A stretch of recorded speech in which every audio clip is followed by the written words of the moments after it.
Are rolling. Okay. Hello, hello, hello, hello. One, two, one, two, one, two. And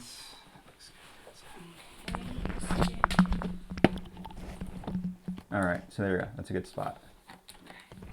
All right, so let me get your first and last name just for the record, because that's just what we do. Ashley Petrie. Wait, not yet. Not yet. Sorry. I just want to make sure that you. Oh, this is clean. I want to make sure this is. Okay, this is good. All right, you ready?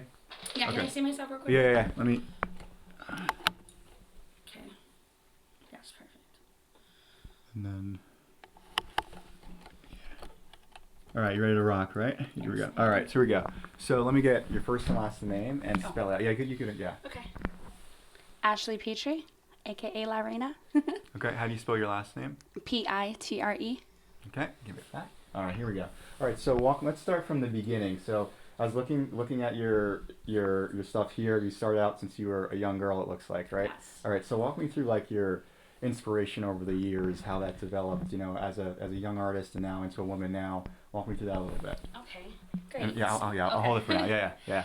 Okay, so when I was younger, I was completely infatuated with Selena Quintanilla, and she was always an inspiration for me. I would, even in restaurants, if her songs would come on, I would get on top of like the little tables and start dancing, and people would like throw like money or whatever. It was. I've always been like very artistic and very entertaining. You know what I mean? And so, as I got older, I was doing like poetry slams and whatnot, and I was really into singing at first. And then I decided to do a rap one day, and it came naturally, so naturally for me. And so ever since then, I've just been doing these songs and trying to inspire other women the way that Selena inspired me. Right, and walk me through like that inspiration. What's that mean to you when you see people, because you perform live, and a lot of people, you see their eyes and everything. What's that like for you to kind of make people, feel a certain way when you're performing? Walk me through that a little bit. When I'm on stage, it's like a whole different, I turn into a whole different person. It's just like, honestly, I love it. And I love the fact that people acknowledge me. I love when they tell me that they can relate to some of the things that I'm saying, because, music's always helped me in every way, whether I'm happy, whether I'm sad, whether I'm upset. You know what I mean? It's always been a channel that I've always looked into to just help any type of emotions that I'm dealing with. So when I'm up there and I see everyone vibing out with me, it's like, it's a blessing, and I love it. And what would you describe your musical genre as, for those who don't know? I would say that it's rap, but I'm also bringing in like reggaeton into it. So like, kind of like, Latin music, urban. Like, I'm trying to do a different type of like, bring Spanish and English rapping into one. So that's really, but I would stick to rap and like reggaeton. Right. And so you're obviously you're bilingual, right? Yes. So all your music, it's pretty much reggaeton. It's that's the kind of vibe that you kind of look for. So walk me through. Like maybe your inspirations. Like if you could pick like one inspiration growing up as an artist that kind of has shaped you into the musician that you are today. Just shed light on that a little bit. Well, my inspiration has been really, I want my music to be. But one thing about Selena was her music, it was for people who were like going through breakups and so what I want to really do is I want to show the people that follow me and listen to my music is that about independency. You know what I mean? And you can be your own person and still be a boss, and you don't have to do the things that half this industry is trying to tell you need to do. Like, have your own. You know what I mean? But and so that's really just I'm trying to have like that. I'm trying to show them that basically just be yourself, be independent, don't let a man run over you. But I also would like men to tune in too. So, it goes both ways. Right. And how important is it for you as a strong woman to kind of share that that motivation to maybe younger women coming up in the industry that want to do exactly what you're doing? Just walk me through why that's so vital and so crucial to you to kind of do that there.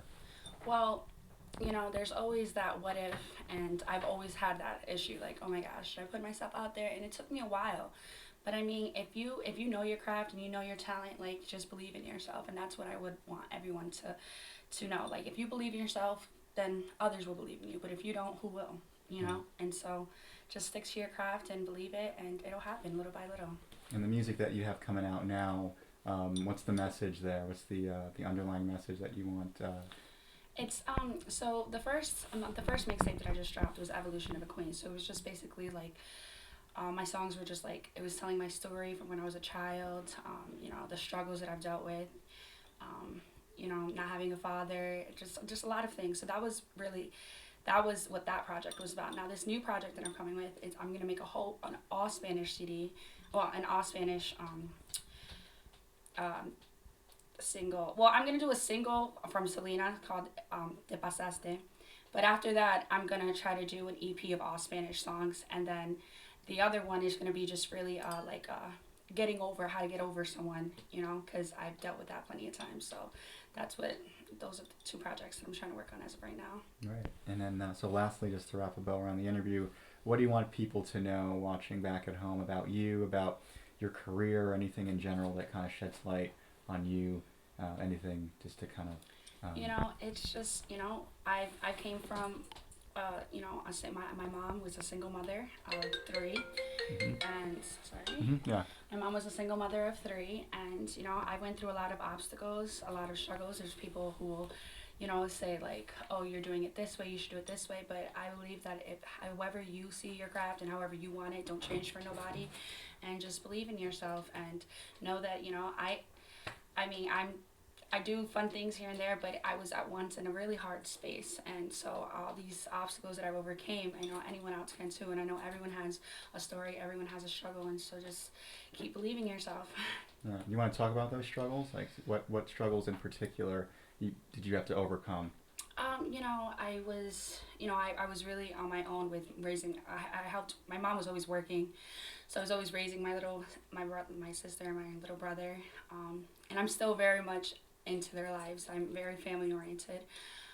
You know, my father, he was in prison my whole life. He recently just got out. He's still not really there. So, you know what I mean? Just, you know, and then I came here, and there's a lot of like families that have like, you know, the mom and dad and whatnot. So I mean, but it was just, you know, there's always that part where it makes you not trust men, and you have like this type of image of a man, and so it's not every man's like that, but I mean, that's just what happened. And you know, I've went through a lot of problems with like bullying and a lot of fighting when the girls were trying to always attack me when I was growing up. I've gone through a lot of situations, but I mean, I just had to stay strong, and I overcame them. Yeah, and that's kind of shaped you into the person that you are today. Absolutely. And so how are you feeling today? Do you feel like you're really on top of your game from all those, you know, roadblocks, sort of, can't even speak now, so to speak. Like you had those roadblocks and those dark moments, but now you've kind of overcome them. Yes, like I used to be very not so confident, you know, and I used to always, you know, wonder like, oh, should I be smaller? Should I have my hair? Like I was always just so like worried about like I guess my image or so, and so now it's like, you know, it's just like it doesn't really matter, and that's what shows within is when you're confident, and that'll show and that'll lead people towards you. They'll migrate towards you, you know. But if you're just like, you can tell if you're just like faking it or if you're just not comfortable with yourself, you know what I mean? And I still sometimes deal with those struggles, you know what I mean, with videos and music videos, and you know what I mean. But it's just like, you know, you gotta accept your blessings for what they are. Right. So. Right. That's great. All right. So I know I said this was the last question, but now we're getting into like good stuff now. So, so all right. So when you're making music, you know, what goes through your mind, you know, with each song? Like you mentioned breakups, you mentioned, you know, different things that happen to you, you know, whatever the case may be. But is that what goes through your mind when you're? Yeah, like I was in a relationship for 8 years. It was very abusive. It was very toxic. You know, and it was abusive mentally, physically, and so that's really what this new project I'm trying to do is for women like that who, you know, who feel like they're stuck. You're not stuck ever, and that you can overcome those things, and you can just let go. Sometimes people are scared to be alone, scared to be single. You know what I mean? And it's better off than being unhappy. forever. You know what I mean? You might as well. It'll hurt for a little bit, but it won't hurt forever compared to what you're actually dealing with. And it took me a very long time to realize that. Okay. I think that's pretty good. You pretty much nailed it on the head. Great, thank you.